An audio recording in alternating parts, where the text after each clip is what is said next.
লেগেছিল, প্রায় 13-14 জন মারা গেল। সেই ঘটনার রিপোর্ট দমকলের তরফ থেকে আজও অনেক রিপোর্ট জমা দেবে। কি বলবেন? বাবা, ফিরাদবাবু এইসব বলছেন কি করে?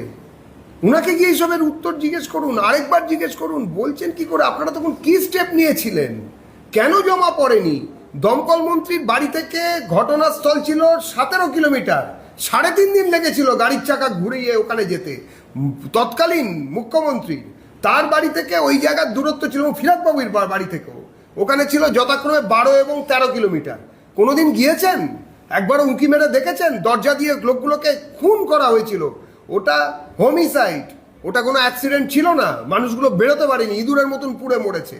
আমরা তাই মনে করেছি, প্রত্যক্ষদর্শীরা বলেছে। এরপরে যখন তদন্তে প্রকাশিত হবে, আমরা মনে করি এই যা কথা প্রত্যক্ষদর্শীরা বলেছেন বা তাদের বাড়ির লোকেরা যারা মারা গেছেন তাদের বাড়ির লোকেরা যা তথ্য দিয়েছেন সেটাই প্রমাণিত হবে।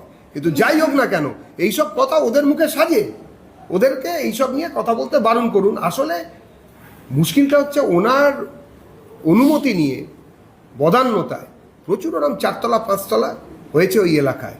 এখন তো ব্যথা হবে, অনেকেই তো জানতে চাইবে এ ব্যথা কি যে ব্যথা, বোঝে কি তা আঞ্জনে।